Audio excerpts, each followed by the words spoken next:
পারিত, তিনি নিয়ম ভাঙতে পারেন, কিন্তু এনাদের তো একজন হাসনাত আবদুল্লাহ নেই। ফলে পুলিশ তাদের উপরে হামলা করে, নানান রকমভাবে টিয়ার গ্যাস, জল কামান, আহত হয়, অনেকে হসপিটালে যায়। টু সাম এক্সটেন্ট এই ধরনের ব্যারিকেড ভাঙার ক্ষেত্রে এটাই হয়তো হবার কথা ছিল, কিন্তু ওই যে বললাম, পথ তো তাদেরকে দেখানো হয়েছে। জর্জ অরওয়েলের অ্যানিমাল ফার্মের সে বিখ্যাত বাক্যটা নিয়ে অনেক দিন বলেছি, ব্যবহার করেছি, all animals are equal but some animals are more equal than others.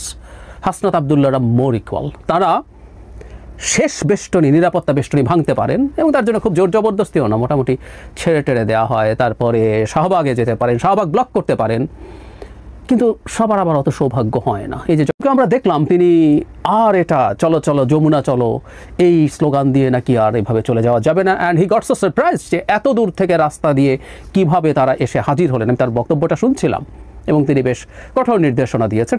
আমি মনে করি নির্দেশনাগুলো কঠোর হওয়া দরকার। গতকাল রাস্তায় যেভাবে জ্যাম তৈরি হয়েছে, আমরা না জেনে বলতে পারি কত অসুস্থ রোগীর সমস্যা হয়েছে, সংকট হয়েছে। গতকাল বিকেলে এবং সন্ধ্যায় তীব্র জ্যাম ঢাকা শহরে ছেয়ে গিয়েছিল। এটাই প্রধান আলোচনার বিষয় হওয়ার কথা ছিল, কারণ যত্রতত্র যখন তখন যে এই আলাপ হওয়া দরকার। কিন্তু এর মধ্যেই আরও বড় আলোচনার বিষয় হয়ে দাঁড়ালো উপদেষ্টা জনাব মাহফুজ আলম একটা বিষয়ে। আমি আসছি সেই জায়গায়। ব্রিফিংয়ের সময় তার মাথায় একটা পানির খালি বোতল ছুঁড়ে মারা হয় এবং অদ্ভুত নিশানায়, মানে খুবই প্র্যাকটিস করা বলে মনে হয়, সেটা তার মাথায় আঘাত হানে। এবং তারপর সেটা নিয়ে যা হচ্ছে, মানে ঘটনাটা অনেক বড় না, কিন্তু আবার খুব ছোটও না।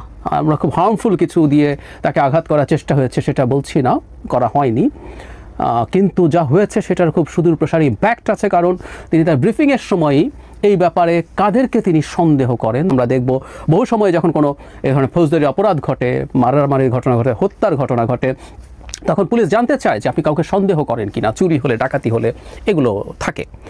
সো তার মতামত তিনি জানিয়েছেন, এবং আমি ধারণা করি যে সাম্প্রতিক সময়ে এই ব্যাপারে যে চাপান উত্তর এবং পরস্পরকে আক্রমণ, সেটা আরও বাড়বে। তার আগে কয়েকটা জরুরি কথা একটু বলে রাখা দরকার। ঢাকা শহরের রাস্তা ব্লক করে ফেলা, প্রধান উপদেষ্টার বাসার কাছে চলে যাওয়া। জগন্নাথ ইউনিভার্সিটি তাদের কিছু দাবিতে দীর্ঘদিন থেকে আন্দোলন করছেন, সরকার সেটা করব এসব করছে না। তারপর তারা যমুনা এবং তারা খানিকটা চলে যেতে পারলেন এবং শেষ পর্যন্ত অনেক দূরে যেতে পারলেন না। কারণ আমি এভাবে বলি, বরং আমি সেদিন একটা টকশোতে কাল রাতে বলছিলাম যে তাদের একজন হাসনাত আবদুল্লাহ নেই তো, মানে হাসনাত আবদুল্লাহর জন্য সব পথ অবারিত, তিনি নিয়ম ভাঙতে পারেন, কিন্তু এনাদের তো একজন হাসনাত আবদুল্লাহ নেই। ফলে পুলিশ তাদের উপরে হামলা করে, নানান রকমভাবে টিয়ার গ্যাস, জল কামান, আহত হয়, অনেকে হসপিটালে যায়। টু সাম এক্সটেন্ট এই ধরনের ব্যারিকেড ভাঙার ক্ষেত্রে এটাই হয়তো হবার কথা ছিল, কিন্তু ওই যে জর্জ অরওয়েলের অ্যানিমাল ফার্মের সে বিখ্যাত বাক্যটা নিয়ে অনেক দিন বলেছি, ব্যবহার করেছি, all animals are equal but some animals are more equal than others.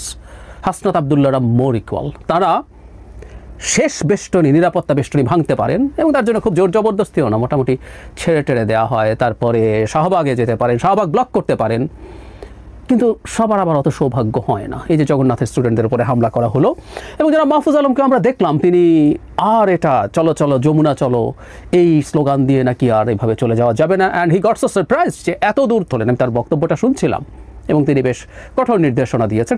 আমি মনে করি নির্দেশনাগুলো কঠোর হওয়া দরকার। গতকাল রাস্তায় যেভাবে জ্যাম তৈরি হয়েছে, আমরা না জেনে বলতে পারি কত অসুস্থ রোগীর সমস্যা হয়েছে, সংকট হয়েছে।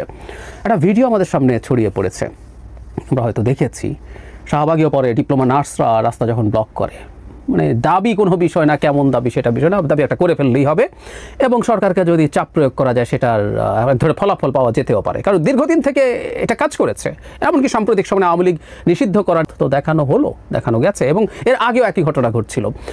যে একটা মর্মান্তিক ভিডিও, একটা ইয়াং কাপল, হাজব্যান্ড ওয়াইফ, উদ্ভ্রান্তের মতো, উন্মাদের মতো বলছেন তার বাচ্চাটা মারা যাচ্ছে, এই জ্যামে আটকে তাকে ছেড়ে দেওয়ার জন্য, তাকে যেতে ব্যবস্থা করার জন্য। এটা আমরা দেখলাম, তাই আমরা অনেকে শেয়ার করলাম, দুঃখ পেলাম, কাঁদলাম। কিন্তু এই ঘটনা তো প্রচুর ঘটে যখনই এখানে বা যে কোনোখানে যখন রাস্তা ব্লক করে। বিশেষ করে কিছু রোগীর ক্ষেত্রে টাইম ইজ লাইফ। হার্ট অ্যাটাকের রোগী, জাস্ট সাম মিনিটসের এদিক সেদিক একটা রোগীর জীবন বাঁচাতে বা তাকে শেষ করে দিতে পারে। ব্লিডিং অথবা অ্যাক্সিডেন্টের কারণে এক্সটার্নাল ব্লিডিং হচ্ছে, জাস্ট মিনিট ডিসাইড করে একটা মানুষের জীবন থাকবে কি থাকবে না, তিনি বাঁচবেন কি মারা যাবেন। ট্রুলি তাই।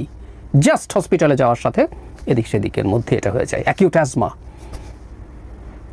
খুব অল্প সময় মরে যেতে পারে মানুষ যদি সিভিয়ার অ্যাজমার অ্যাটাক হয়। সাধারণ গাড়িতে যাচ্ছেন, হসপিটালে গেলে অক্সিজেন দিয়ে অন্যান্য ব্যবস্থা নিয়ে তাকে বাঁচিয়ে ফেলা যেত।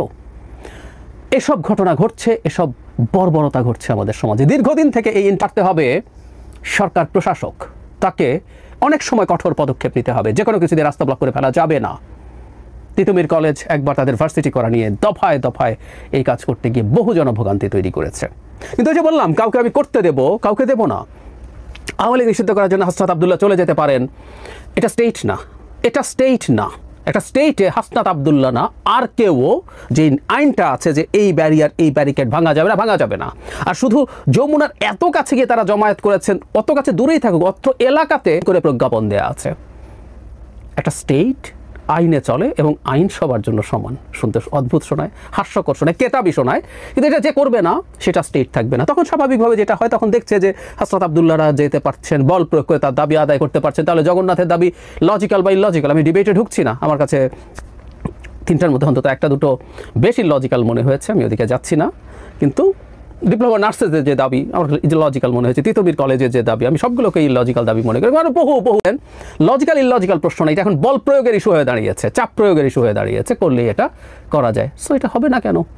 এজন্যই কাউকে ঠ্যাক দিয়ে কোনো কিছু করতে দেয়া সরকারের দিক থেকে একেবারেই অনুচিত হয়েছে। সুতরাং সরকার সাফার করছে। এখন চলো যমুনায় চলো, যাওয়া যাবে না কেন? সবার কি গণতান্ত্রিক অধিকার নাই? আমরা যদি মাহফুজ আলমকে জিজ্ঞেস করি, নাকি হাসনাত আবদুল্লাহ আপনাদের সাথে সহযোদ্ধা ছিল ওই সময় এবং NCP is an extension of the government, আমরা মনে করি সে কারণে হাসনাত আবদুল্লাহ বা এরকম কাজ যারা করবেন তাদের জন্য এটা সহি প্রশ্ন আমরা করতেই পারি।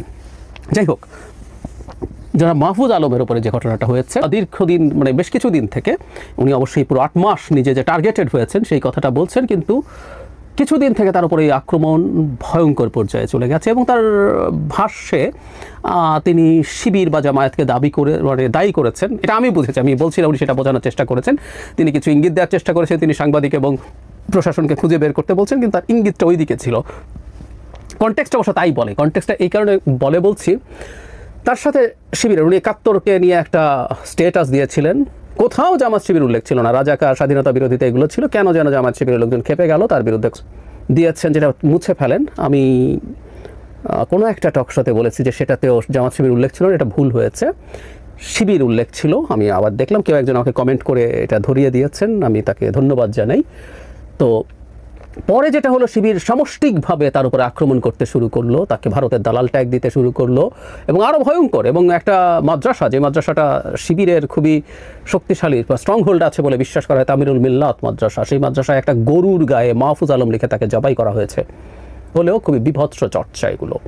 ফলে যারা মাহফুজ আলমের ওপরে তারা ঝাঁপিয়ে পড়েছেন, এবং শিবির আক্রমণ করতে পারে বডিলি, আমি এটা মানে সবাই পারে, আমি বলছি না কোনো সংগঠন পারে না, সবাই পারে, কিন্তু শিবির যে ভাব ধরে, তারা ইসলামী ছাত্র শিবির, তারা পারে, এটা আমি জানি, আমি দেখেছি।